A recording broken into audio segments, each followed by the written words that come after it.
नमस्कार मित्रांनो, आपलं सगळ्यांचं हार्दिक स्वागत आहे कार्यक्रम डॉक्टर स्पीक्स इन आरोग्य संपदामध्ये। मी डॉक्टर निखिल हरेंद्र शासने आपल्या सगळ्यांचं हार्दिक स्वागत करतो आणि नेहमीप्रमाणे हसत खेळत कार्यक्रमाची सुरुवात करूया। एकदा एक हृदय विकाराने त्रस्त असा माणूस ज्याचं नाव पिंटू असतो, त्याला 50 करोड रुपयाची लॉटरी लागते आणि त्याची बायको हुशार असते। ती डॉक्टरांकडे जाते आणि म्हणते, डॉक्टर की पिंटूंना लॉटरी लागलेली आहे, तर ही बातमी तुम्हीच त्यांना द्या। डॉक्टर म्हणतात, बरं त्यांना आतमध्ये पाठवा। मग डॉक्टर म्हणतात, पिंटू समजा तुम्हाला 10 करोड रुपयाची लॉटरी लागली तर तुम्ही काय कराल? पिंटू म्हणतो, एक गाडी घेईन आणि एक बंगला बांधीन मस्त। तर समजा तुम्हाला 20 करोड रुपयाची लॉटरी लागली तर तुम्ही काय कराल? 2 गाड्या घेईन, 2 बंगले घेईन। समजा तुम्हाला 50 करोड रुपयाची लॉटरी लागली तर तुम्ही काय कराल? तर पिंटू म्हणतो, बस का डॉक्टर, अर्धे पैसे तुम्हाला देऊन टाकीन। हे ऐकता क्षणीच डॉक्टरांनाच हार्ट अटॅक येतो। असं तर गमतीचा भाग बाजूला ठेवला तर तुम्हाला आजचा विषय कळलाच असेल। आजचा आपला विषय आहे कोरोना काळात हृदयरोग रुग्णांनी घ्यावयाची काळजी। बरोबर, आजचा विषय आता आपण बघितला तर थोडं रोमॅन्टिक पद्धतीने जरा सांगायचं झालं तर आज आपल्या स्टुडिओमध्ये 2 दिल के डॉक्टर आए हैं। बरोबर ओळखलं तुम्ही। तर चला स्वागत करूया डॉक्टर नागेश वाघमारे सरांचं आणि डॉक्टर विवेक चौरसिया सरांचं। नमस्कार सर, स्वागत आहे आपल्या कार्यक्रमामध्ये। आणि थोडक्यात तुम्हाला परिचय करून देतो। सर्वप्रथम डॉक्टर नागेश वाघमारे, आपण MBBS ग्रँट वैद्यकीय महाविद्यालय मुंबई येथून केलं, MD जनरल मेडिसिनमध्ये केले आहे, सेठ GS वैद्यकीय महाविद्यालय आणि KEM रुग्णालय मुंबई येथून। आपण DM कार्डिओलॉजी कोलकाता येथून केलेलं आहे, फेलोशिप घेतलेली आहे स्ट्रक्चरल कार्डियक इंटरव्हेन्शन्स, जी प्रौढासाठी आणि बालकांसाठी पण उपयुक्त असते। सध्या आपण सहयोगी प्राध्यापक आहात हृदयरोग विभागात, ग्रँट वैद्यकीय महाविद्यालय आणि सर JJ रुग्णालय मुंबई येथे। अनेक शोध निबंध आणि भरपूर शस्त्रक्रिया यांचा अनुभव त्यांच्या गाठीशी आहे, तर त्याचा आपल्याला लाभ घ्यायचा आहे आज। आणि डॉक्टर विवेक चौरसिया, आपण प्रख्यात हृदयरोग तज्ञ आहात मुंबई येथे, आपण MD मेडिसिन आहात, आपण आपलं MBBS MLN वैद्यकीय महाविद्यालय प्रयागराज उत्तर प्रदेश मधून केलंय आणि MD मेडिसिन किंग जॉर्ज वैद्यकीय महाविद्यालय लखनौ उत्तर प्रदेश येथून केलंय। तत्पूर्वी हृदयरोगाविषयी माहिती देणारी एक ध्वनी चित्रफीत आता आपण बघणार आहोत। बघूया एक ध्वनी चित्रफीत।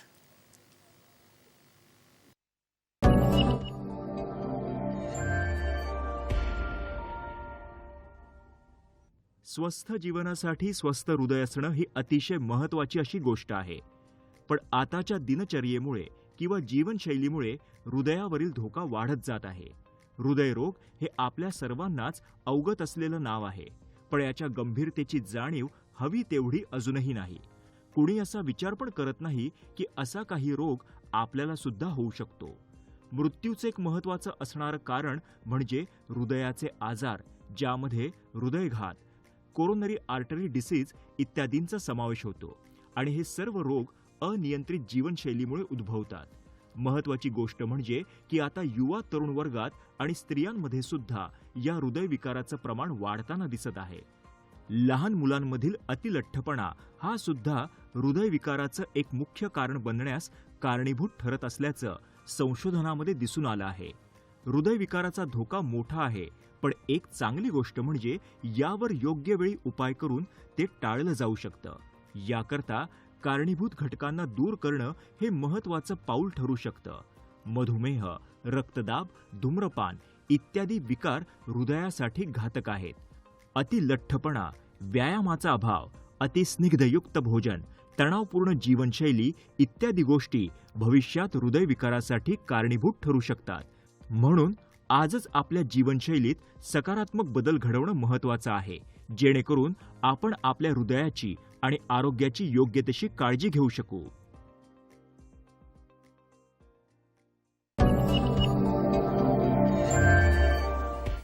मित्रांनो, आपण छान ध्वनी चित्रफीत बघितली हृदयरोग याविषयी। तर आता आपल्या कार्यक्रमाचा श्रीगणेश करूया. शुभस्य शीघ्रम. नागेश सर, पहिला प्रश्न तुम्हाला मला असा विचारावा वाटतं, हा हृदयरोग म्हणजे नक्की काय आहे? हृदयरोग म्हणजे बेसिकली आपल्याला हे समजून घ्यायला लागेल की हृदयाचं कार्य काय. हृदय सगळ्यात महत्त्वाचा अवयव आहे आपल्या शरीरातलं आणि ते जीवन ठेवण्यासाठी फार महत्त्वाचं आहे. 10 मिनिटं जरी हृदय थांबलं तरी आपल्याला जीवाचा धोका निर्माण होतो, ब्रेन डेड होऊ शकतो पेशंट. तर या कार्यामध्ये अडथळा आणणारे ज्या ज्या गोष्टी आहेत, मग ते हृदयाच्या संरचनेमध्ये असतील किंवा कार्यामध्ये असतील, त्याला आपण हृदयरोग म्हणतो. ते वेगवेगळ्या प्रकारचे असू शकतात. आणि त्याचे हृदयरोगाच्या प्रकारांविषयी पण थोडी आम्हाला माहिती द्या आमच्या मित्रांना. तर आपण हृदयरोग मुळात 2 गटात विभागतो. एक तर जन्मजात जे आहेत, जन्मताच अनुवांशिक पद्धतीने जे लहान बाळांना हृदयामध्ये आपल्याला दिसून येतात ते आजार, आणि दुसरे जे आहेत ते प्रौढ झाल्यानंतर वाढत्या वयासोबत जे ॲक्वायर्ड असतात, जे आपण नंतर घेतो, जे फॅमिलियल नसतात, कंजेनेटल नसतात. तर अशा 2 प्रकारे मूळ विभागणी होते आणि त्याचे कुठल्या घटकाला, कुठल्या स्ट्रक्चरला प्रॉब्लेम झालेला आहे त्याच्यानुसार वेगवेगळी वर्गवारी होते. मग ते रक्तवाहिनीचं असेल तर त्याला आपण हार्ट अटॅकचे आजार म्हणतो. वॉलचा प्रॉब्लेम असेल तर व्हॉल्युलर हार्ट डिसीज म्हणतो, ज्याच्यामध्ये आपल्याला वॉल बदलणे किंवा बलूनचे ऑपरेशन करून वॉल उघडण्याची प्रोसिजर करायला लागते. ते इलेक्ट्रिकल करंट संबंधित असेल तर पेशंटला फेंटिंग, चक्कर येऊन पडणे, अशा प्रकारचे लक्षणं दिसतात आणि त्याच्यामध्ये आपण पेसमेकरचे वेगवेगळे यंत्राचा वापर करतो पेशंटच्या आवश्यकतेनुसार. याच्या व्यतिरिक्त हृदयाच्या ज्या स्नायू आहेत त्या कधी कधी कमजोर होतात, आवश्यकतेपेक्षा जास्त जाड होतात, ज्याला आपण कार्डिओमायोपॅथी असं म्हणतो. तर एकंदर असे वेगवेगळे प्रकारचे हृदयाचे आजार पेशंटला निर्माण होऊ शकतात. डॉक्टर नागेश, तुम्ही छान माहिती दिलीत. आता वळूया डॉक्टर विवेक चौरसे यांकडे. डॉक्टर साहेब, हा हृदयरोग नक्की ओळखायचा कसा, त्याची लक्षणं काय काय आहेत? आपला हार्ट अटॅकच्या पेशंटचे असं म्हणतात छाती दुखतं असं सांगतात.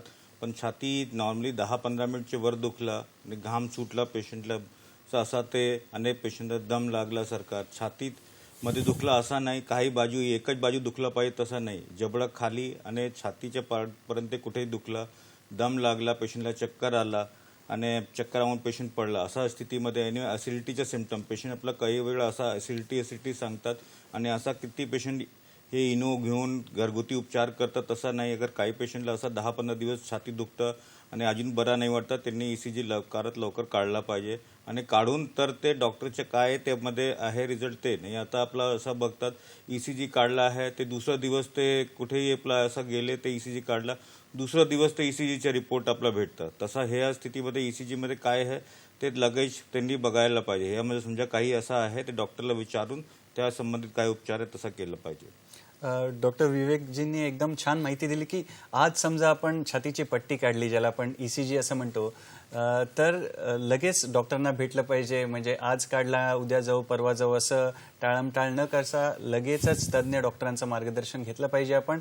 आणि डॉक्टर विवेक, पुढचा एक प्रश्न मला असा विचारायचा आहे की सामान्य व्यक्तीला कसं कळणार की बाबा मला हे जे छातीत दुखतंय ते हृदयरोगामुळे दुखतंय का अजून काही दुसरा त्रास असू शकतो?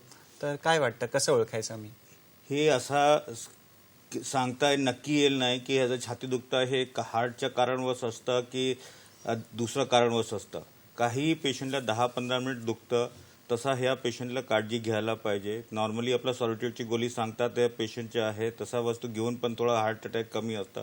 पण काही पेशंट 10-15 मिनिटचे वर दुखला ते छाती त्यांनी एक ECG काढून ते बघायला पाहिजे. आणि काही पेशंटला आपला सायलेंट अटॅक पण म्हणतात. सायलेंट अटॅक म्हणजे काही डायबिटीज पेशंटमध्ये ज्या झाला डायबिटीज, त्यांनी कधी ते अटॅकचे सिम्पटम पेनिंग पण नाही होता, कधी असा फक्त दम लागला, अनइझी, नाही तर काही बेचैन असं सारखं वाटतं आणि त्यांच्या हार्ट अटॅकचे लक्षण असू शकतं. ज्या पेशंट 40चे वर त्यांची वय आहे आणि हाय रिस्क पेशंट, हाय रिस्कमध्ये सांगतात डायबिटीज, ब्लड प्रेशर, कोलेस्ट्रॉल, आणि पेशंटच्या असून व्यसन वगैरे काही स्मोकिंग, ड्रिंकिंग असा पेशंटचे आहे. आणि फॅमिली आपला हिस्ट्री आहे की आपला वडील, आपला घरी अजून कोणाला अगर आहे तर त्यांनी असं लक्ष द्यायला पाहिजे. फक्त सिम्पटममुळे असं सांगू शकत नाही की हा पेशंटच्या हार्टचे आजार आहे. असा ECG काढल्यानंतर तरच कळतं की आपला ह्या हार्ट अटॅकचे लक्षण आहे. फक्त सिम्पटमच्या आपला एक आहे चेस्ट पेनला पेशंटला, त्यांनी ते लक्ष द्यायला पाहिजे. नागेश सरांना काही थोडं ऍड करायचं आहे याच्यामध्ये? डॉक्टर चौरासिया सरांनी सांगितलं, त्यात मी काही ॲड करू इच्छितो. त्यांनी योग्य सांगितलं की हृदयाचे जे मुख्य लक्षणे आहेत ती चेस्ट पेन, ज्याला आपण टिपिकल चेस्ट पेन म्हणतो, जे हृदयाच्या मधोमध होतं आणि डाव्या हातामध्ये रेडिएट होऊ शकतं. पण एवढंच पेन असेल तर हृदयरोग आहे आणि दुसरं नाही असं नाही आहे. तर आपल्या हनुवटीपासून चीनपासून बेंबीपर्यंत चेस्ट पेन कुठेही होऊ शकतं, दोन्ही हातामध्ये होऊ शकतो. पण मुख्य काय आहे की जेव्हा हार्टशी संबंधित चेस्ट पेन असतं त्यावेळेस पेशंटला घाम यायला लागतो, चालल्यावर दम लागतो आणि हे जे पेन आहे जेव्हा आपण ॲक्टिव्हिटी करतो, एक्झर्शन करतो त्यावेळेस ते वाढायला लागतं. तर हे एक मुख्य ऑब्झर्वेशन आहे ज्याच्यावर आपण सांगू शकतो की बाबा तुम्हाला हृदयाची लागण झाल्याची शक्यता आहे आणि मग आपण पुढच्या टेस्ट करतो. याच्या व्यतिरिक्त जे अटिपिकल सिम्पटम्स आहेत, जसं की सरांनी सांगितलं सायलेंट MI येऊ शकतो. असं जे खूप एल्डरली व्यक्ती असतात ज्यांना लॉंग स्टँडिंग डायबिटीस असतो, अशा व्यक्तींना चेस्ट पेन जाणवत नाही. मग ते दम लागणे, थकवा जाणवणे, सोबत घाम येणे, अनएक्सप्लेन चक्कर येणे असे सिम्पटम्स घेऊन येतो, ज्याला आपण अटिपिकल कार्डियक सिम्पटम म्हणतो. तर हृदयाची ही मुख्य लक्षणे आहेत. आणि रिस्क फॅक्टर्स जर असतील, जसं की फॅमिली हिस्ट्री सांगितलं सरांनी, त्याच्यासोबत स्मोकिंग, लठ्ठपणा, सिडेंटरी लाईफस्टाईल, डायबिटीस, हायपरटेन्शन, तर अशा व्यक्तींनी मात्र ताबडतोब त्याच्याकडे लक्ष देऊन त्याची तपासणी करून घेणं आवश्यक असतं. डॉक्टर नागेशनी छान आपल्याला सांगितलेलं आहे. आणि जर हृदयरोगाच्या प्रमाणाविषयी जर आपण विचारायचं झालं, नागेश सरांना विचारूया की जगभरात हृदयरोगाचं किती प्रमाण आहे आणि भारतात ते प्रमाण किती आहे सर, त्याविषयी थोडं मार्गदर्शन करा आम्हाला. जगभरात आणि भारतामध्ये पण आपण जर डेटा बघितला मागच्या 20 वर्षाचा, तर अगोदर आपल्याकडे इन्फेक्शियस डिसीजेस कॉमन होते, जे नंबर 1 किलर समजले जायचे, ज्याच्यामध्ये TB, कॉलरा सारखे आजार येतात. पण आता ह्या डेमोग्राफिक चेंजेसमध्ये भारतात जे आपला विकास होतोय त्याच्यासोबत जी लाईफस्टाईल बदलली आहे, हृदयरोग आणि अथरोस्क्लेरोसिस संबंधित जे आजार आहेत ते टॉप किलर समजले जातात, नंबर 1 किलर समजले जातात. आज पण कोरोनापेक्षा जास्त मृत्यू हृदयरोगाशी संबंधित आजारामुळे होतात. त्याच्यामुळं हा एक आजार नंबर 1 किलर झालेला आहे आणि याचं प्रमाण वाढत चाललंय. आता आमच्या प्रॅक्टिसमध्ये जे नवीन ट्रेंड आम्ही कोरोना काळात बघतोय तो म्हणजे की जे पेशंटचं वय आहे ते वय कमी होत चाललंय. म्हणजे तरुण पेशंट पण आमच्याकडे जास्तीत जास्त प्रमाणामध्ये हार्ट अटॅक घेऊन येतात. अगोदर ते कमी लक्षणं असायचे, आता सिव्हिअर लक्षणं हार्ट अटॅक घेऊनच येतात, ज्यांना एन्जिओप्लास्टी, बायपासची आवश्यकता जाणवते. तर सध्याच्या प्रॅक्टिसमध्ये 40% रुग्ण हे 40 वर्षापेक्षा कमी वयोगटातले आहेत. हे एक सिरियस ऑब्झर्वेशन आहे आणि मला वाटतं की आपण याच्याकडे व्यवस्थित लक्ष दिलं पाहिजे, याचं प्रिव्हेन्शन केलं पाहिजे. बरोबर डॉक्टर नागेश, आपण या विषयाकडे वळणारच आहोत. तत्पूर्वी आता वेळ झाली आहे एक छोटाशा विश्रांतीची. आणि मित्रांनो, राज कपूरचं एक गाणं आठवतं, दिल का हाल सुने दिलवाला. हां, तर आपल्याकडे 2 दिलचे डॉक्टर आलेले आहेत, तर तुमच्या दिलचा हाल पण आम्हाला फोन करून जरूर कळवा. घेतो एक छोटीशी विश्रांती, भेटूया विश्रांतीनंतर लवकरच.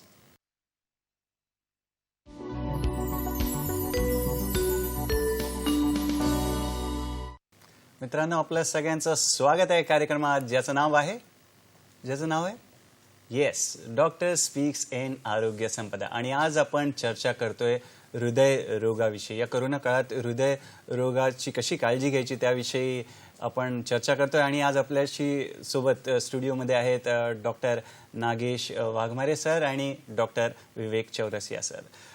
तर पुढचा प्रश्न मी विवेक सरांना विचारतो.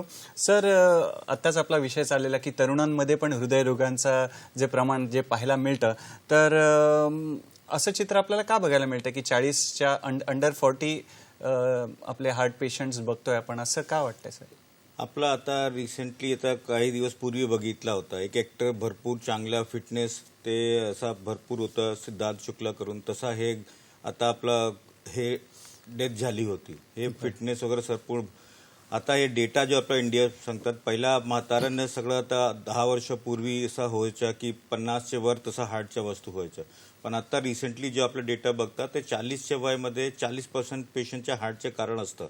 म्हणजे अटॅक आला त्यांनी आणली 40% पेशंटचे तसं आहे, ते 40चे कमी वयामध्ये व्हायचं.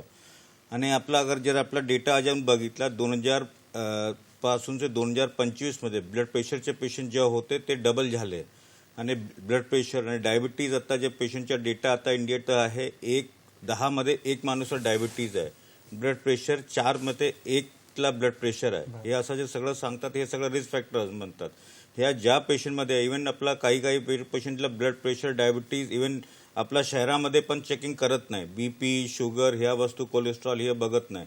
आणि जेवणच्या पद्धती आता असा वेगळं झाली, आपला डबल चीज पिझ्झा, आणि तुम्ही कुठेही बघा प्रत्येक वस्तूमध्ये सगळं डबल चीजच्या असा वस्तू आहे. आणि पेशंट आता यंग जनरेशन त्यामध्ये भरपूर, आणि मोबाईलवर झोपायचा वेळ नाही, स्ट्रेस भरपूर, ते सगळं कारणवश तसा हे झालं आहे.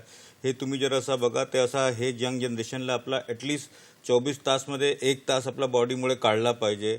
आणि त्यामुळे फिटनेस आणि काही ॲटलिस्ट ते बघायला पाहिजे ते कसं आपलं लाईफ चालतात. आणि हे टाईम आपलं हेल्थ चेकअप वगैरे पण 1 वर्षामध्ये ॲटलिस्ट 40च्या वय आला पेशंट त्याच्या आधी ॲटलिस्ट BP, शुगर, हे सगळं कोलेस्ट्रॉल ते बघायला पाहिजे. सर तुम्ही एकदम छान सांगितलं. नागेश सर, तुम्हाला याच्यात काही ॲड करायचं की सरांनी आता तरुणांविषयी बोललं की मॉडर्न लाईफस्टाईलचे जे दुष्परिणाम आपण बघतोय त्याविषयी बोललो, तर त्याविषयी काही तुम्हाला अजून सांगायचं आहे का? हो. तर सरांनी बरेच माहिती सांगितली आहे. मी फक्त 2 गोष्टी ॲड करू इच्छितो. एक तर कोरोना काळामध्ये आपल्या जीवनशैलीमध्ये खूप मोठा बदल झालेला आहे. ते म्हणजे वर्क फ्रॉम होमची कन्सेप्ट आलेली आहे. आणि आपली जे तरुण वयामध्ये आपण ऑफिसला जायचो, चालायचो, ट्रेन पकडण्यासाठी पळायचो, ह्या सगळ्या गोष्टी वर्क फ्रॉम होमच्या नादामध्ये बंद झालेल्या आहेत. तो कोविडमुळे जे लॉकडाऊन झाले किंवा त्याच्यानंतर जे आपले सोशल डिस्टन्सिंगचे नॉर्म आले, वर्क फ्रॉम होमची कन्सेप्ट आली, ते आपण घरी राहून करतोय. आणि त्याच्यासोबत काय झालंय की आपण दिवसेंदिवस सेम अन्न पदार्थ बनवतो, खातो, आणि त्याच्याच ॲपची निर्मिती झाली ज्याच्या थ्रू आपण घर बसल्या ऑर्डर देऊन, जेवण मागून त्याचा वापर करू शकतो. तर याच्यामध्ये जंक फूडचा जो वापर आहे तो खूप प्रमाणात वाढलेला आहे. तर एक्सरसाइज कमी झालंय वर्क फ्रॉम होममुळे, खाद्यपदार्थ बदलले, जंक फूडचा शिरकाव वाढलेला आहे, त्याचं प्रमाण वाढलेलं आहे, डेली झालेलं आहे. त्याच्या व्यतिरिक्त स्ट्रेस पण आहे. या कोरोना काळामध्ये अनिश्चितता होती, खूप लोकांना वॅक्सिनबद्दल गैरसमज होते, त्याच्यानंतर कोविडची भीती होती. सर, हे स्ट्रेस वाढलेलं आहे, व्यायाम कमी झालेला आहे, खाण्यापिण्यात चुकीच्या पद्धतीने बदल झालेले, त्याच्यामुळं कमी वयात पण हार्ट अटॅक आपल्याला ताबडतोब त्याचं प्रमाण वाढताना दिसत आहे. सर, एक आपल्याला फोन आलेला आहे वडोदऱ्याहून राजेंद्र भाऊ सरांचा. सर नमस्कार, आपला प्रश्न विचारा. नमस्कार राजेंद्र भाऊ सर, आपला प्रश्न विचारा. नमस्कार. हा नमस्कार, आपला आवाज येतोय. हा बोला. हॅलो. हा प्रश्न विचारा आपला. हो आवाज येतोय राजेंद्रजी, प्रश्न विचारा आपला. राजेंद्रजी. हा हा हो बरं, विचारा. मी असं म्हणतोय की मला हार्टचा प्रॉब्लेम आहे. डॉक्टरांनी ब्लॉकेज दाखवलाय. मी 100 मीटर चाललो तरी मला म्हणजे बसावं लागतं आणि चेस्ट बर्न होतं. ओके, बरं. तर ओके. हा तर काय करायला पाहिजे सर? काय वाटतं? म्हणजे हार्ट ब्लॉकेज आहे असं त्यांचं म्हणणं आहे आणि 100 मीटर चाललं तरी त्यांना त्रास होतो. तर दोघांनी प्लीज मार्गदर्शन करा. विवेक सर सुरुवात करणार. या तुम्ही एन्जिओग्राफीमध्ये ब्लॉकेजेस आहे, तुम्हाला एन्जिओग्राफी केली त्यामध्ये किती टक्के ब्लॉकेज आहे, त्याच्याबरोबरून काय एन्जिओप्लास्टीचा केस आहे, तुमच्या डायबिटीज, कोलेस्ट्रॉल, BP किती कंट्रोल ते बघायला पाहिजे. हे अगर समजा 1 ब्लॉकेज आहे, 2 ब्लॉकेज प्रमाणे ट्रीटमेंट ते. पण या स्थितीमध्ये सगळं तुमच्या जर हे आहे, तुम्हाला लक्ष द्यायला पाहिजे, ट्रीटमेंट त्याच्या पक्का बरोबर घ्यायला पाहिजे. 100 मीटरवर तुम्हाला जर दम लागता, या वस्तू आपला असा लाईटली घ्यायच्या नाही. तसा वस्तू जर आहे तर डॉक्टरला तात्पुरत भेटून त्याचे काय उपचार आहे, मेडिसिनवर काय होऊ शकतो, नाही तर काय एन्जिओग्राफी करून ते कुठे काय ब्लॉकेजचं काय निदान केलं पाहिजे तसा तुम्हाला बघायला. असा स्थितीमध्ये तुमच्या हे एक्झॅक्टली ट्रीटमेंट काय असणार तसा तो रिपोर्ट बघून ते नंतर सांगू शकतो. पण जे 100 मीटरवर पेशंट दम लागतात त्याच्या आपला म्हणतो ते सिव्हिअर सिम्पटमची कॅटेगरीमध्ये असतं, म्हणजे त्यांनी लाईटली घ्यायला नाही पाहिजे, त्याच्यात लक्ष द्यायला पाहिजे. नागेश सर तुम्ही काय सांगाल? हां, भाऊसार साहेब खूप चांगला प्रश्न विचारला आहे आणि खूप प्रॅक्टिकल प्रश्न आहे की चालल्यानंतर तुम्हाला 100 मीटरवर बसायला लागतं. म्हणजे सिव्हिरिटी जी आहे सिम्पटम्सची तुमच्या डेली लाईफमध्ये इंटरफिअर करते, क्वालिटी ऑफ लाईफ तुमची अफेक्ट झाली आहे, ते तर तुमच्या लक्षणांवर दिसून येतं. त्याच्यासोबत आपल्याला हे माहीत नाही की याच्यामध्ये सडन डेथची, डिटरेशनची रिस्क किती आहे. त्याच्यासाठी आपल्याला काही टेस्ट करणं आवश्यक आहे, ज्याच्यामध्ये ECG आहे, 2D इको आहे आणि जर ह्या दोन्ही टेस्ट नॉर्मल असतील तर कदाचित स्ट्रेस टेस्ट पण आपल्याला करणं आवश्यक आहे. तर हा तपासणीचा भाग झाला आणि स्ट्रेस टेस्ट नंतर एन्जिओग्राफीची आवश्यकता जाणवेल जर त्याच्यात हाय रिस्क काही पॉईंट्स आपल्याला दिसून आले. पण तुम्ही डाएट आत्तापासूनच मॉडिफाय करू शकता, प्राणायाम सुरू करू शकता, जंक फूड कमी करा, स्ट्रेस घेऊ नका आणि योग्य ते औषधं योग्य ती तपासण्या करून तुम्ही याच्यातून नक्कीच बाहेर पडू शकाल याची मला खात्री वाटते. तर योग्य वेळ आहे, हार्ट अटॅक व्हायच्या अगोदर ॲक्ट करा आणि त्याला टाळा. दोन्ही सर आपल्याला छान मार्गदर्शन करतात. दोघांचंही म्हणण्याप्रमाणे एका स्टूलसारखं 3 पायाचं स्टूल जसं असतं तसं मॅनेजमेंट आत्ता तरी आपल्याला कळतंय की आहारावर लक्ष द्यायचं आहे, व्यायामावर लक्ष द्यायचं आहे आणि स्ट्रेस मॅनेजमेंट करायची आहे. म्हणजे तुम्ही प्राणायाम करा, योग करा किंवा विविध पद्धती अजून काय काय डॉक्टरांकडून आपण ज्ञान जाणून घेणार आहोत. तर नागेश सर, पुढचा प्रश्न मला तुम्हाला असं विचारायचं आहे, हृदयविकारांविषयी आता चर्चा झाली, तर याचं कारण नेमकं काय असतं? कारणं कोणकोणती आहेत? डॉक्टर निखिल, हृदयरोगाचं नेमकं कारण म्हणजे हार्ट अटॅकच्या आजाराचं नेमकं कारण आपण सांगू नाही शकत, म्हणून आपण रिस्क फॅक्टर्सची कन्सेप्ट आपण वापरतो, ज्याच्यामध्ये खूप साऱ्या गोष्टी एकत्र येतात आणि हृदयाचा आजार, हार्ट अटॅकचा आजार होतो. रिस्क फॅक्टर्समध्ये प्रामुख्याने 2 वर्ग असतात. एक म्हणजे ज्याच्यात आपल्याला बदल करता येतात, मॉडिफायबल, आणि दुसरे म्हणजे नॉन मॉडिफायबल रिस्क फॅक्टर. नॉन मॉडिफायबल म्हणजे तुम्हाला फॅमिली हिस्ट्री आहे, आईवडिलांना वयाच्या 45-55 वयाच्या अगोदर हार्ट अटॅक आलेला आहे, पॅरालिसिस झालेलं आहे, तर ते फॅमिली हिस्ट्री आहे, ती आपण बदलू शकत नाही. बरोबर. त्याच्यानंतर दुसरं म्हणजे वाढत्या वयानुसार हृदयाच्या आजाराची लागण वाढते, म्हणजे वाढतं वय हे एक रिस्क फॅक्टर आहे ज्याला आपण बदल करू शकत नाही. आणि तिसरं नॉन मॉडिफायबल रिस्क फॅक्टर म्हणजे जेंडर, तुम्ही पुरुष आहात की महिला, ते पण खूप महत्त्वाचं आहे. महिलांना युजली नैसर्गिक प्रोटेक्शन असतं एस्ट्रोजन हॉर्मोनमुळे त्यांचं मेनोपॉज येईपर्यंत, पण पुरुषांमध्ये ती रिस्क त्याच्या अगोदरच सुरू झालेली असते. याच्या व्यतिरिक्त जे मॉडिफायबल रिस्क फॅक्टर आहे आणि ज्याच्याकडे आपण 100% लक्ष देऊन त्याला कमी केलं पाहिजे, तर ते म्हणजे बीपी, हायपरटेन्शन ज्याला आपण म्हणतो, शुगर असणे किंवा मधुमेह, तेच डायबिटीस, त्याच्यानंतर कोलेस्ट्रॉलची मात्रा जास्त असणे, सिडेंटरी लाईफस्टाईल, लठ्ठपणा, स्मोकिंग, व्यायाम नसणे, स्ट्रेस, ह्या सगळ्या ज्या गोष्टी आहेत ज्या मॉडिफायबल आहेत, ज्या आपल्याला इंटरव्हेन्शन करून याच्यात बदल घडवून आणू शकतो आणि जी हृदयरोग होण्याची रिस्क आहे ती कमी करता येते. विवेक सर, तुम्हाला काही याच्यामध्ये ऍड करायचं आहे की आपण पुढे जाऊया? हे डॉक्टर नागेशने सांगितलं सगळं ते बरोबर. आता जो रिसेंट एक मी पाहत होते त्यामध्ये आता ह्या शहरामध्ये जो वायू प्रदूषणचा या कारण पण आता ह्यामध्ये ॲड केला की ह्या सगळं कारण तो आहे. अजून वायू प्रदूषणचं कारण पण त्यांनी सांगितलं आहे. आपला ऐसे बघतात या आणि असा इव्हन आपला बघतात काही पेशंट समजा काही व्हायरल फिवर झाला त्याच्यानंतर हार्ट अटॅक ने त्याची शक्यता वाढतात. या स्थितीमध्ये काही पेशंटला आपला हिस्ट्री जर पेशंटला हार्टचा सिम्पटम झाला त्याच्या तुम्ही आठवडा 10 दिवस पूर्वी बघा तर पेशंटच्या थोडा काही इन्फेक्शन असं असतं, त्या इन्फेक्शनच्या नंतर पेशंटची हार्टची हे रिस्क सगळं थोडं वाढतात. या वस्तू पण आपला बघायला पाहिजे की आपला ज्या पहिला 1 आठवड्यानंतर थोडं काही झाला होता सर्दी खांसी त्यामुळे दुखतं छाती, तसा नाही. अगर असं दुखला तर पेशंटला लक्ष द्यायला पाहिजे. बरोबर. आणि नागेश सर, तुम्ही स्ट्रेस विषयी बोललात की मग या स्पर्धात्मक जगामध्ये किंवा आपण बघतो केवढं कॉम्पिटिटिव्ह वर्ल्ड आहे त्याच्यामध्ये मग एखाद्याला हृदयरोगाचा त्रास आहे तर त्याने कसं स्वतःची काळजी घ्यायची? इमोशन्स अँड हार्ट हे खूप जवळचं रिलेशनशिप आहे आपल्या सगळ्या कवितांमध्ये, लिटरेचरमध्ये, पण ॲक्च्युअलमध्ये पण एक हृदयाचा आजार आहे ज्याला आपण टाकुत्सुबो कार्डिओमायोपॅथी म्हणतो. म्हणजे हृदय अचानक कमजोर होतं, हार्ट फेल व्हायला लागतं. जर त्या रुग्णाने, त्या व्यक्तीने जर एखादी पॉझिटिव्ह किंवा निगेटिव्ह एक्स्ट्रीम इमोशन देणारी जर गोष्ट इमोशनली घडली तर त्याच्यामुळे हृदयावर परिणाम नक्कीच होतो. पण ह्या रेअर आहेत, क्वचित आहेत.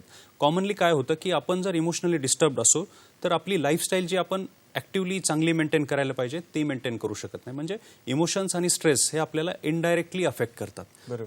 आपले जेवायच्या वेळा नियमित नसतात, आपण काय खातो त्याच्याकडे लक्ष नसतं, व्यायाम आपण करत नाही. म्हणजे इमोशनली चार्ज असणं फार महत्त्वाचं आहे जेणेकरून आपण रिस्क फॅक्टर कंट्रोल करण्यामध्ये कामयाब होऊ. Emotions indirectly affect heart. बरं, म्हणजे आपल्या भावनांचा पण परिणाम हृदयावर होत असतो. तर विवेक सर, तुम्हाला काही याच्याविषयी बरोबर त्यांनी बोललं त्याच्यात. बरं, तर मित्रांनो, आपल्या फोनची आम्ही वाट बघतोय, तर जरूर आम्हाला फोन करा. आत्ता घेतोय एक छोटीशी विश्रांती. भेटूया विश्रांतीनंतर लवकरच. पाहत राहा दूरदर्शनची सह्याद्री वाहिनी, प्रत्येक घरासाठी, घरातल्या प्रत्येकासाठी.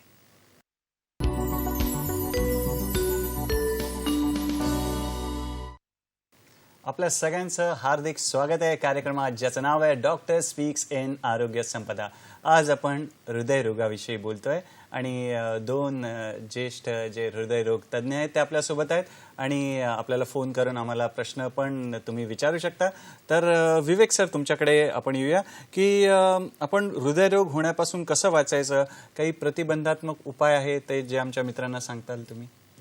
दोन कारण होतं. एक तर आपलं सांगतं प्रायमरी प्रिव्हेन्शन, एक वस्तू होतं सेकंडरी प्रिव्हेन्शन. प्रायमरी प्रिव्हेन्शन म्हणजे असं असतं की ज्या पेशंटला हार्टचा अजून आजार झाला नाही आहे त्यांनी कसा प्रिव्हेंट करायचा. एक सेकंडरी प्रिव्हेंट असतं म्हणजे पेशंटला हार्टचा आजार झाला त्याच्यानंतर काय करायचं. प्रायमरी प्रिव्हेन्शन म्हणजे हे सगळं सांगतात. सेकंडरी प्रिव्हेन्शन, प्रायमरी प्रिव्हेन्शन कारण एकच प्रकारचं असतं, पण प्रायमरी प्रिव्हेन्शन में करून हार्टच्या पार्ट अटॅक आल्यानंतर ज्या पार्ट हार्टचा वीक झाला आहे तसा ते आपला प्रिव्हेंट करू शकतो. नॉर्मली अटॅक आल्यानंतर काही ना काही हार्टमध्ये वीकनेस आली, काही ना काही डॅमेज हार्टमध्ये झाला तसं असतं. पण पहिला अटॅक आला नाही पाहिजे ते महत्त्वाची गोष्ट ही. कारण आपला इंडियामध्ये आपल्या भारतवर्षामध्ये मेजॉरिटी यंग पॉप्युलेशन असतं. यंग पॉप्युलेशनमुळे तसंच आपला उद्देश तसा आला पाहिजे की हार्टचा अटॅक झाला नाही पाहिजे. तसं पहिला मी सांगितलं ते हे लाईफस्टाईल डिसीज सांगतात. ते लाईफस्टाईल म्हणजे आपलं पूर्ण आपलं दिवसभर काय करतात, कसा विचार करतात, कसं जेवण करतात, कसा ॲक्टिव्हिटी करतात, झोपतायचं काय आहे, कसा ते सगळं विचार केला पाहिजे. इन्क्लुडिंग ते पहिला ते आपला जॉब रिस्क फॅक्टर त्यांनी बघायला पाहिजे. डायबिटीज आहे की नाही आहे त्यांनी ते तपास करायला पाहिजे. ब्लड प्रेशर, किती पेशंट म्हणतात की माझ्या ब्लड प्रेशर नाही आहे, एकदा रीडिंग एकदा हाई आली होती. काही पेशंट ते गेले ब्लड डोनेट करायला गेले, यंग पेशंट, त्यांनी कळलं की त्यांनी ब्लड नाही घेतलं, काय नाही घेतलं, त्यांचा बीपी थोडाफार हाई होता, त्यांनी ते वेळ घेतला नाही. कधी चेकअपमुळे गेलं होतं तसं. पण असा पेशंटचा काही 30-40चा पेशंट आला त्यांनी बीपीचा आपला चेक केला पाहिजे. जर बीपी हाई आहे एक रीडिंगवर नाही तर परत त्यांनी बीपी चेक करून त्यांच्या काय बीपी अगर परमनंटली त्यांनी ट्रीटमेंट उपचार केला पाहिजे डॉक्टरला भेटून. Sir, sorry for interruption. एक फोन आलाय आपल्याला अरुण बगैजींचा यवतमाळहून. बघूया त्यांचा प्रश्न काय आहे आणि पुन्हा आपण या विषयाकडे वळूया. अरुणजी नमस्कार, आपलं स्वागत आहे कार्यक्रमामध्ये. अरुणजी, आपलं स्वागत आहे कार्यक्रमामध्ये. आपला प्रश्न विचारा. हॅलो. हा नमस्कार, बोला. हॅलो. बोला. हॅलो. हा, आपला प्रश्न विचारा अरुणजी. हॅलो. आवाज येतोय तुमचा. हॅलो. आपला प्रश्न सलग विचारा. हॅलो. हॅलो, मी अरुण बगडे बोलतो सर. माझा प्रश्न होता, मला बीपीच्या गोळ्या चालू आहेत, मग तर मी जेनेरिक गोळ्या घेऊ शकतो का? बरं सर, काय सांगाल? बीपीच्या गोळ्या चालू आहेत त्यांना, तर जेनेरिक औषधं ते घेऊ शकतात का? धन्यवाद अरुणजी आपल्या प्रश्नासाठी. धन्यवाद. काय सांगाल सर? आता बीपीची गोळ्या जर आपला बीपीच्या डॉक्टरने ज्या गोळ्या दिली आहे त्याच्या जेनेरिक घेतात. त्याच्या काही इतकी वस्तू नाही ते बीपीची जेनेरिक गोळी घेऊन पण बीपी कंट्रोल झाला पाहिजे. समजा काही फार असं असतं की पेशंटच्या काही फार ट्रीटमेंट डॉक्टरने गोळ्या प्रिस्क्राईब केल्या ते महाग वाटतात. पेशंट गोळी बंद करून भेटतात. डॉक्टरला सांगायला पाहिजे, डॉक्टर ह्या गोळी जे तुम्ही दिली थोडा तर मला महाग वाटता, त्यापेक्षा थोडा काही कमी दामाचे लिहून द्या. तसा असा बीपीचे काही पैसा जास्त आहे त्यामुळे बीपीची गोळी बंद नाही केला पाहिजे. बीपीची गोळी चालू ठेवायला पाहिजे. ते सगळं इम्पॉर्टंटची वस्तू आहे की आपल्या गोळ्या चालू ठेवायला पाहिजे. डॉक्टरची सल्ल्यानंतर ते गोळ्या अगर जे ते कमी जास्त केलं पाहिजे. जेनेरिक आणि नॉन जेनेरिकचा तसा प्रश्न काही नाही आहे. आता सरकारने असा सवय केली आहे की आपला जेनेरिकच्या मेडिसिन ते कमी दामावर भेटतं, ते घेऊन ते कसा असं डॉक्टरचं काही असं नाही की जेनेरिक गोळी घ्यायच्या नाही. असा गव्हर्नमेंटने एक फॅसिलिटी केली सरकारने, ते आपला अजून ते लाभ घ्यायला पाहिजे. बरं, शासकीय सेवेमध्ये नागेश वाघमारे सर आहेत. सर, तुम्हाला काय सांगता येईल अरुणजींना या प्रश्नावर? बगडेजी, तुम्ही खूप महत्त्वाचा प्रश्न विचारलाय आणि याच्यामध्ये ना उत्तर देणं थोडंसं कठीण असतं. पण एकंदर आमचा जो अनुभव आहे, हॉस्पिटलमध्ये बसून आपण जे मेडिसिन लिहितो 99% मेडिसिन आम्ही जेनरिक लिहितो. जर तुम्ही डेटा बघितला तर ब्रँडेड मेडिसिन आमच्या प्रिस्क्रिप्शनमधून फार कमी पेशंटला आम्ही लिहितो.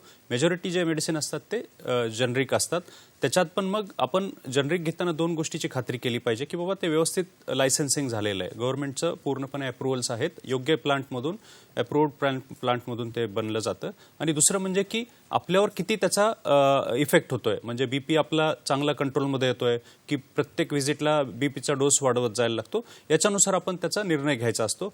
पण माझं एक बेसलाईन सल्ला हा आहे की बीपी कंट्रोल ठेवणं आवश्यक आहे. डाएट आणि एक्सरसाइज शिवाय मेडिसिन जेव्हा आपण प्रिस्क्राईब करतो तुमच्या परिस्थितीनुसार तुम्ही औषधं घ्या. याच्यात कोणी तुम्हाला फोर्स करणार नाही, कंपल्शन करणार नाही की बाबा प्रत्येक वेळी ब्रँडेड मेडिसिनच घेतलं पाहिजे. तुम्हाला जनरिक योग्य वाटत असेल तुमच्या कॅपॅसिटीनुसार बिलकुल घ्या, पण बीपी कंट्रोलमध्ये ठेवा. म्हणजे अल्टिमेटली बीपी कंट्रोल ठेवल्यावर तुमचं प्रायमरी प्रिव्हेन्शन होईल. म्हणजे जी आपण औषधं घेतोय त्याचा आपल्याला फायदा होतोय की नाही ते आपल्याला चाचपडून पाहणं गरजेचं आहे.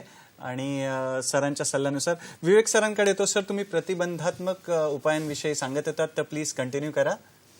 आपला डायबिटीजचं असं ते सांगत होतं, डायबिटीज, ब्लड प्रेशर. डायबिटीज असं सांगते, डायबिटीज त्याचा एक डायबिटीज प्रत्येक पेशंटला पूर्ण डायबिटीज होणार असणार नाही, पण डायबिटीज सुरुवात झाला असा पेशंटला आपण बघायला त्यांना प्री डायबिटीज सांगतात. म्हणजे असा पेशंटला हे आता लॅबमध्ये बघतात, काही वेळा तसा लॅबमध्ये वेगळ्या लॅबमध्ये रेंज वेगळा देतात. ते पेशंटला काही फार डाऊट असतं की आपला डायबिटीज आहे नाही. काही 110 पर्यंत लिहून ठेवतात, काही 125 पर्यंत लिहून ठेवतात. पण जे काही ट्रिपल फिगर म्हणजे 100 ते 100च्या वर काही फास्टिंग आली म्हणजे ते वस्तू लक्ष द्यायला पाहिजे. त्याच्या वस्तू अगर आहे ते करून 3 महिन्याच्या एक HbA1c टेस्ट ते सांगतात, हे करून ते बघायला पाहिजे. इव्हन आता किती पेशंटमध्ये यंग पेशंटमध्ये बघतात की 100च्या शुगर आहे ते लक्ष देत नाही आणि नंतर 2 वर्ष 3 वर्षानंतर ते फुल डायबिटीज डेव्हलप होतं. हे जर आपला पहिला कळला ते लाईफस्टाईलमध्ये चेंजेस केलं त्या पेशंटला कळतात, तर ते त्यावेळी आपला इंटरव्हीन करून वजन कमी करून डाएटमध्ये ते सांगतात, ते करून ते वस्तू होतात. तिसरा वस्तू आपला डाएटच्या आपला सांगतात. डाएटमध्ये आपला फरक करायला पाहिजे की इंडिया आपला भारतवर्षामध्ये मेजॉरिटी आपला व्हेजिटेरियन डाएट असतं, शाकाहारी असतं. बरोबर. पण 50% आपला शाकाहारी असतं. इवन आपला जो डेटा बघतात की नॉन व्हेजिटेरियन त्या देशाच्या पेक्षा आपल्याकडे व्हेजिटेरियन कंट्री होऊन पण आपला हार्टच्या आजारच्या शक्यता जास्त आहे. आणि ते शक्यता 2 ते 3% जास्त आहे हार्टच्या इवन व्हेजिटेरियन शाकाहारी होऊन.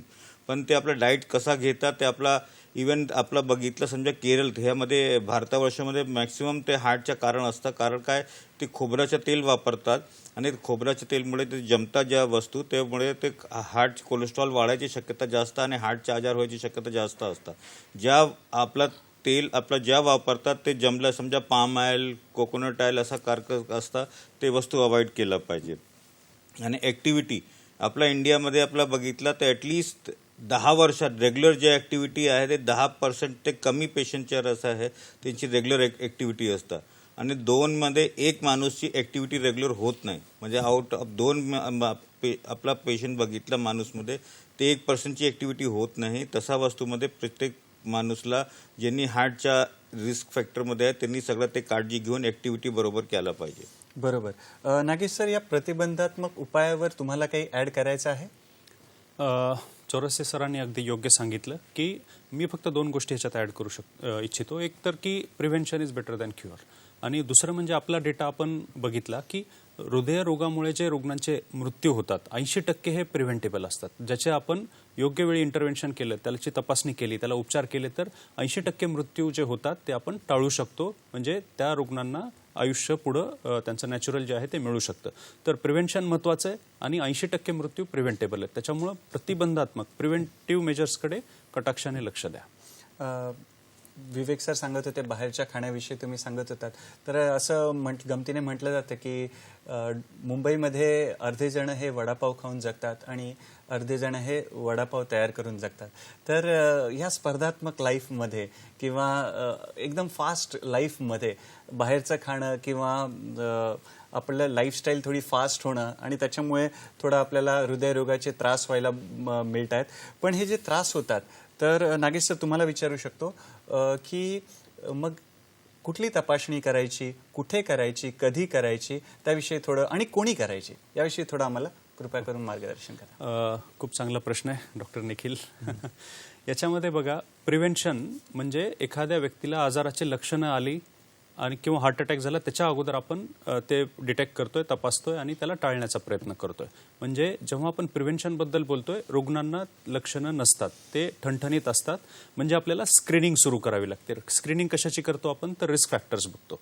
मग आपण जसं सांगितलं की सरांनी सांगितलं शुगरबद्दल, प्री डायबेटिक स्टेजमध्ये पेशंट आहे, बीपीचा प्रॉब्लेम आहे, स्मोकिंग आहे, तर प्रिव्हेन्शनमध्ये आपल्याला स्क्रीनिंग महत्त्वाची आहे. त्याच्यामध्ये आम्ही जे ॲडवाईस करतो किंवा WHO जे सांगतं, जे आम्ही पाळतो की वयाच्या 20 ते 25 नंतर प्रत्येकाने त्यांची शुगर तपासणी, 3 महिन्याची ॲव्हरेज शुगर, कोलेस्ट्रॉल तपासणी, BP, वजन ह्या गोष्टी चेक करून घेतलं पाहिजे. आणि ते जर ठणठणीत असतील त्या स्टेजला तर नंतर दर 5 वर्षाला ते रिपीट केलं पाहिजे, हे 50 वय होईपर्यंत. 50 नंतर मात्र मी सल्ला देतो की दरवर्षी तुम्ही एकदा तुमची हेल्थ चेकअप करून घ्या. त्याच्यामध्ये शुगर आहे, कोलेस्ट्रॉल आहे, BP आहे, तुमचं बॉडी मास इंडेक्स आहे. आणि माझी एक कळकळीची विनंती आहे की स्मोकिंग आणि बाकीचे जे व्यसन आहेत त्याच्यापासून दूर राहा. रेग्युलर व्यायाम सुरू करा. बरं सर, महाराष्ट्राच्या सांस्कृतिक शहरातून आपल्याला फोन आलेला आहे. पुण्यातून फोन आला आहे. विष्णू मॅडम बोलतायत. नमस्कार मॅडम, आपलं स्वागत आहे कार्यक्रमात. येस, बोला बोला बोला. हॅलो. हॅलो. बोला मॅडम, आपला आवाज येतोय, बोला. हा सर, सर नमस्कार. नमस्कार. मी पुण्यातून बोलतोय. तर मला आपल्या अस्थम्याचा त्रास आहे. हो, मला अस्थम्याचा त्रास आहे.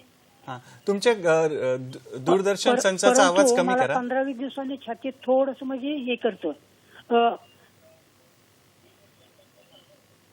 हा, बोला बोला, सलग प्रश्न विचारा. अस्थमा आहे. नाही, अस्थम्याचा त्रास असल्यामुळं 15-20 दिवसांनी माझ्या छातीत थोडस म्हणजे घाबरल्यासारखं होतं. बरं. त्याच्यामुळं मला शंका येते की म्हणजे ते हृदयरोगाचं काय आहे काय. बरं, धन्यवाद. काय सांगाल सर? नागेश सर, तुमच्यापासून सुरुवात करूया. विष्णूजी, तुम्हाला अस्थमासाठी योग्य ट्रीटमेंट मिळते आणि तुम्हाला त्याच्यापासून सुटकारा आहे हे मी मानतो जेव्हा मी हृदयरोगाकडे वळतो त्याच्या अगोदर. तर जर तुम्हाला सारखं दर 15 दिवसाला त्रास होत असेल तर माझा सल्ला आहे की तुम्ही तुमच्या फॅमिली डॉक्टरला, लोकल डॉक्टरला भेटा. त्यांच्याकडून तपासणी करून घ्या. त्याच्यामध्ये BP तपासून घ्या, ECG करून घ्या, एक्सरे करून घ्या आणि त्याच्या आधारावर त्यांना ठरवू द्या की तुम्हाला हृदयाचे आजार आहे की नाही. अस्थमामध्ये सुद्धा जेव्हा रिकरंट अटॅक येत असतात तेव्हा जे त्रास होतो त्याच्यामध्ये म्हणजे चेस्ट पेन होणं हे एक साहजिक असलेलं लक्षण आहे. तर असं जरुरी नाही की तुम्हाला हार्ट अटॅक असेलच, पण रिस्क फॅक्टर बघून घेणे, योग्य वेळी स्ट्रेस टेस्ट आणि इको करणे हे पण आवश्यक आहे. तर याच्या संदर्भात तुम्हाला तुमच्या फॅमिली डॉक्टरला भेटून पुढचे निर्णय घ्यावे लागतील. विवेक सर, तुम्हाला काही ऍड करायचं आहे या उत्तरामध्ये? डॉक्टर नागेशने बरोबर सांगितलं. नॉर्मली आपला अस्थमा सांगतात तर अस्थमा त्या पेशंटच्या छातीला दुखत नाही, ते दम लागायची शक्यता असतं, खोकला असता तसा असतं, सर्दी खांसी तसा होणार. जर त्यांनी असा 1-2 आठवड्यामध्ये छातीत दुखतात आणि घाबरल्यासारखा असा वाटतात, तर किती त्यांची आहे, पंप किती घेतात, काही सिरप घेऊन त्यांच्या कधी कधी असं होतं अस्थमाची गोळी जास्त ट्रीटमेंट घेऊन समजा पेशंटने सिरप जास्त घेतलं ते छातीमध्ये धडधडतात, त्याच्या पण सिम्पटम असतात. ते आता डॉक्टरला भेटून तर ते नक्की सांगायला पाहिजे. ECG करून 2D को सगळं तपासलं पाहिजे. नॉर्मली छातीला आपला अस्थमाच्या पेशंटला दुखत नाही, ते वस्तू ज्या तुमच्या आहे ते तुम्हाला लक्ष द्यायला पाहिजे, नाही तर पुढच्या त्याचा तपास केला पाहिजे. बरोबर. पुढचा तपास वेगवेगळ्या ज्या चाचण्या सांगितल्या जवळचे जे डॉक्टर आहेत त्यांना दाखवून करून घेतल्या पाहिजे. विवेक सर, आता पुढचा मला प्रश्न तुम्हाला असा विचारायचा आहे की एखाद्या व्यक्तीला समजा हृदयरोगाने तो बाधित आहे तर त्याच्या घरच्यांनी कशी त्यांची काळजी घ्यायची, काय करावं, काय करू नये, याविषयी थोडं मार्गदर्शन करा. या बोलायच्या सगळं माहिती आहे की आपलं जर सगळं बघतात जेवणच्या वस्तू आहे. नॉर्मली आता किती पेशंटला आपलं बघतं की पेशंटला डाएट जे दिली डाएट फॉलो करत नाही. डाएटमध्ये सगळ्याला माहिती आहे की आपलं तेलकट, खोबरा आणि फ्राईड वस्तू ते अवॉइड केला पाहिजे. काय होतं असं फॅमिलीमध्ये जर आपलं बघितलं, एक पेशंट आला, घरीचे सगळं समजा 6 माणूस घरीला आहे, एक पेशंटला सगळं त्यांनी ॲडवाईस केलं की तुम्ही तसा घ्या, बाकी 5 माणूस ते नॉर्मल खाना खाणार, तसा जेवण करणार, तसा होत नाही. नॉर्मली सगळं जर एक पेशंटला घरीला असा प्रॉब्लेम झाला आहे तर सगळं पूर्ण फॅमिलीला त्यामध्ये हे मिळवून तर ते काय वस्तू तसा त्याच्यात संबंधित ते केला पाहिजे. असा एक वस्तूला माणूसला की मीठ कमी केला, त्यांनी खोबरा नाही दिला, त्यांनी तुम्ही असं जेवण सेपरेट करून दिलं तर नॉर्मली असं होत नाही. ते फिजिकल ॲक्टिव्हिटी समजा आपल्या वडीलला असा झाला आहे तर म्हणजे आपला पण एक फॅमिलीमध्ये रिस्क आहे. त्यांनी ॲटलिस्ट इमोशनली आणि मेंटली सपोर्ट करून त्यांच्याबरोबर, असा वाईफला झाला आहे तर हजबंडला त्यांच्याबरोबर आणि त्यांच्या झाला, दोघीला एक दुसरीला मेंटली आणि त्यांनी सपोर्ट करून त्यांनी के पहिलं सगळ्यांना माहिती आहे की काय काय वस्तू असतं. 7 कारण आपला diabetes, cholesterol, BP, sugar, lifestyle म्हणजे ते सांगतात, म्हणजे ते काय ॲक्टिव्हिटी पाहिजे, त्यांनी वॉकिंग. आपला किती पेशंटला बघतात की पेशंट तुमच्या अटॅक आला ते मिसेस सांगतात तुम्हाला झाला तुम्ही करा, पण या स्थितीमध्ये ठीक आहे, ते ज्या वस्तू पेशंट ज्या त्यांनी झाला त्यांनी अर्धा तास केला पाहिजे. दुसऱ्या पेशंटला त्यांच्याबरोबर ॲटलिस्ट 10-15 तरी ॲटलिस्ट ते इमोशनली सपोर्ट असतं. त्यांनी सगळ्याला माहिती आहे की आपला ह्या काळजी घ्यायला पाहिजे. ते प्रॅक्टिकली ते होत नाही. ते मला असं ॲडवाईज आहे, घरी जर कोणाला झाला त्यांनी फक्त पेशंटला उपर सगळं ते वर्क नाही केलं पाहिजे की तुम्ही करा, तुमच्या असं नाही, माझ्या तर नॉर्मल जेवण राहणार. पूर्ण फॅमिलीमध्ये तसा ह्या पद्धतीमध्ये केलं पाहिजे. कारण एकला झाला आहे तर पूर्ण फॅमिलीला तर लक्ष द्यायला पाहिजे आणि तरच ते पॉसिबल आहे की आपला ह्या वस्तूमध्ये ते टाळू शकतो आणि जे पुढचे जे कॉम्प्लिकेशन आहे त्यांचे अवॉइड करू शकतो. म्हणजे सगळ्यांनी मिळून मिसळून त्या एखाद्या प्रश्नाचं उत्तर ॲज अ टीम वर्क, आपलं काम चालू आहे टीम वर्कने, तसं केलं पाहिजे. आणि नागेश सर, तुम्हाला काही याच्यात ऍड करू? नाही, चौरसिया सरांनी त्यांचा प्रॅक्टिकल अनुभव सांगितलाय आणि खूप सुंदर पद्धतीने सांगितलंय की डाएट जर पेशंटला तुम्हाला सपोर्ट करायचं तर तुम्हाला सुद्धा बदल करावा लागेल. खूप महत्त्वाचा पॉईंट आहे. पण याच्यात अजून 2 गोष्टी नातेवाईकांनी सपोर्ट करणं आवश्यक आहे. एक की पेशंटची औषधं पेशंट टाईमवर घेतोय हे तुम्ही बघा. त्याची औषधं संपलेली आहेत आणि 3 दिवस, आता म्हातारी आजी आहे किंवा आई आहे, त्यांना तुमच्या सपोर्टची आवश्यकता असते. औषधं संपतात, ते 3-3 दिवस सांगायचं विसरतात, तुम्ही अजून 2 दिवस उशीर करता, तर औषधांमध्ये बऱ्याच वेळा खंड पडतोय. तर तुमची जबाबदारी आहे की ते औषधाचा बॉक्स नेहमी भरलेला असेल हे पहा, त्याला व्यवस्थित औषधं उपलब्ध करून द्या. आणि दुसरं म्हणजे की डॉक्टरांनी तुम्हाला सांगितलेल्या तारखेला फॉलोअपला घेऊन या. आपण आपल्या आयुष्यात बिझी आहे, पण आपल्या वडीलधाऱ्यांची हेल्थ पण तेवढीच महत्त्वाची आहे. एका स्टेजला ट्रीटमेंट करून नंतर जर इरेग्युलर झाली तर लॉंग टर्म फायदा नाही होत. तर माझा विनंती आहे तुम्हाला सगळ्यांना की आपल्या आईवडिलांची काळजी जेव्हा घेता तेव्हा या गोष्टींकडे पण लक्ष द्या. नागेश सरांनी एकदम छान सांगितलं आपल्याला. विवेक सर, मगाशी तुम्ही सांगित होता की नवीन पद्धती आलेल्या आहेत की सीटी एन्जिओग्राफी रिलेटेड, तुम्ही सांगत होता नवीन ज्या अपडेटेड चाचण्या आल्या आहेत त्याविषयी आमच्या मित्रांना प्लीज सांगा. असा आपला मुंबई शहरामध्ये जे प्रॅक्टिस करतात त्या किती पेशंट रुटीनली आता कॉर्पोरेटमध्ये, किती जॉबमध्ये ते रिक्वायरमेंट असतात, LICमध्ये कुठे ते हेल्थ चेकअप करायचं आता रुटीन झाला, सगळं पेशंट रुटीनली चेक करतात. माझ्या त्या पद्धतीमध्ये थोडासा एक विषय असा किती लवकर, आणि आता प्रत्येक समजा आपला रिपोर्ट कधी केला, 20-25च्या वय झाली तर त्यांनी एक तर रिपोर्ट केला पाहिजे. आणि या रिपोर्टमध्ये समजा काही BP कोणाचा हाय आला, समजा आपला पहिला वेट आपला काय 60 किलोपर्यंत होता, समजा 2 वर्ष 3 वर्षामध्ये वजन आपला वाढला, आपले पॅरामीटर थोडं झालं आपला, तर ते 2 मालावर चढलं तर आपला धाप लागतं. तर त्यावेळी पेशंटला तसं 3 वर्ष थांबायचं नाही, त्यांच्या ते लवकरात लवकर ते परत त्यांची तपास करून घ्यायला पाहिजे, BP चेक करायला पाहिजे, हे सगळ्या वस्तू. आणि परत हे समजा आपला फॅमिली हिस्ट्री कोणाला आहे की आपल्या वडीलला घरी प्रॉब्लेम आहे, त्यांनी लक्ष नाही, मला नाही होणार, माझ्या एज तसा कमी आहे, मला ते त्रास नाही होणार. आपला किती असा पेशंट पाहतात की ते मध्ये आई वडील दोघी चांगले आहे, पण 30च्या वयामध्ये मुलांचा असा प्रॉब्लेम झाला. स्ट्रेस त्यांच्या कारण जॉबमुळे स्ट्रेस असतं, ते सगळं ते काळजी घ्यायला पाहिजे. असा जर कधी आपल्या रिपोर्टमध्ये काही फार प्रॉब्लेम आली, आपला सगळं रिपोर्टच्या बाय साईडला राईट साईडला बघतात की रिपोर्टमध्ये नॉर्मल पॅरामीटर काय, BP, काही पेशंटला थोडा फार बॉर्डरलाईन शुगर आहे, ते आपलं महत्त्व गोष्टी ते देत नाही. हे वस्तू ज्या रिपोर्टमध्ये काय आहे रिपोर्ट करून ते आपलं साईडवर ठेवतात. त्यांनी रिपोर्टच्या काय कन्क्लुजन आहे, किती पेशंट आपला रुटीनली बघतात की पेशंटला शुगर थोडा बॉर्डरलाईन असतं, पण ते पेशंट पुढचे तर रिपोर्ट काय आहे त्यांनी कळत पण नाही आणि ते जे ॲडवाईस दिलं होतं ते फॉलो करत नाही. फक्त टेस्ट करून त्यांनी साईडवर फाईलवर ठेवतात. तसं नाही केलं पाहिजे. ज्या ॲडवाईस ते सांगितलं आहे ते ॲक्टिव्हिटी, वजन कमी करायला, BP बरोबर चेक करायचं, ते वस्तू आपण लक्ष देऊन ते सगळं टाईम फॉलोअप आणि केला पाहिजे. आणि मला असा पद्धती जर आपला सांगतात की हार्टचा आजार जर आपला 40ची वयामध्ये झाला आहे, ते कोणाला आपला अजून आता मुंबई शहरामध्ये असं बघतात की किती 40-50च्या पेशंटची वय झाली, त्यांनी कधी काही तपास केला नाही. त्यांनी शुगर भरपूर, कधी समजा काही केलं तर शुगर फार दिसतं, BP दिसतं. या आता शहरामध्ये जे लाईफस्टाईल आहे त्या संबंधमध्ये पेशंटला 30च्या वय पुढे कधी गेलं ते टाईम 2-3 वर्षामध्ये प्रत्येक पेशंटला केलं पाहिजे. आणि त्यांच्या ज्या फॅमिली हिस्ट्री समजा पॉझिटिव्ह आहे त्यांनी लक्ष देऊन ते परत रिपीट केलं पाहिजे. बरोबर, एकदम छान माहिती दिली विवेक सर. नागेश सर, शासकीय सेवांविषयी किंवा काही अपडेटेड शासकीय सेवांविषयी तुम्हाला काही सांगायचं आहे किंवा नवीन कुठल्या चाचण्या आल्या आहेत किंवा नवीन काही प्रोटोकॉल आलाय तर कृपया सांगा. हो. नवीन चाचण्या ज्या आहेत त्या प्रिव्हेंशनच्या संदर्भात खूप इफेक्टिव्ह होत आहेत. दिवसेंदिवस टेक्नॉलॉजी इम्प्रूव्ह होत चालली आहे. तर प्रामुख्याने सिटी कोरोनरी एन्जिओग्राफी ही एक टेस्ट आहे जी आता सध्या पॉप्युलर होत चालली आहे. बरोबर. पण मला असं वाटतं की कुठलीही टेस्ट करताना आपल्याला त्याचा कॉन्टेक्स्ट माहीत असणं आवश्यक आहे. म्हणजे आम्ही जेव्हा टेस्ट सांगतो तेव्हा आम्ही अगोदर बघतो की त्याचे रिझल्ट काय एक्सपेक्टेड असू शकतात आणि ते रिझल्टनुसार आपण त्याला ट्रीटमेंट करायला प्रिपेअर्ड आहोत का. जर प्रिपेअर्ड आहेत, आवश्यकता आहे, तरच आपण त्या टेस्ट करायला पाहिजेत आणि त्याच्यातून ब्युटिफुल आपल्याला इन्फॉर्मेशन मिळते. पेशंटला ब्लॉक आहे, आता एक तरुण एक्झिक्युटिव्ह आहे 52 इयर्सचा, स्ट्रेस टेस्ट पॉझिटिव्ह आली, सिम्पटम्स नाही आहेत, सिटी स्कॅन केला, 90% ब्लॉक होता, एन्जिओप्लास्टी झाली. आता त्या पेशंटचा हार्ट अटॅक टाळण्यात कदाचित ती हार्टची टीम सक्सेसफुल झाली असं मी म्हणू शकतो. तर ह्या नवीन टेक्नॉलॉजी डेफिनेटली हेल्पफुल आहेत. त्याच्यात आम्ही इकोमध्ये पण नवीन टेक्नॉलॉजी आलेल्या आहेत, जसं की आमच्याकडे आता स्ट्रेन इमेजिंग आहे, ज्याच्यात आपल्याला हार्ट अटॅक यायच्या अगोदरच कळतं की हृदयाच्या स्नायू ज्या आहेत त्या गडबड व्हायला लागल्यात, जे आपल्या डोळ्याने दिसणार नाहीत पण स्पेकल ट्रॅकिंगच्या तपासणीवर आपल्याला दिसून येतं. तर ह्या तपासण्या नक्कीच खूप फायदेशीर आहेत, पण त्याचा योग्य वापर झाला पाहिजे, पेशंटच्या इंडिकेशननुसार वापर झाला पाहिजे.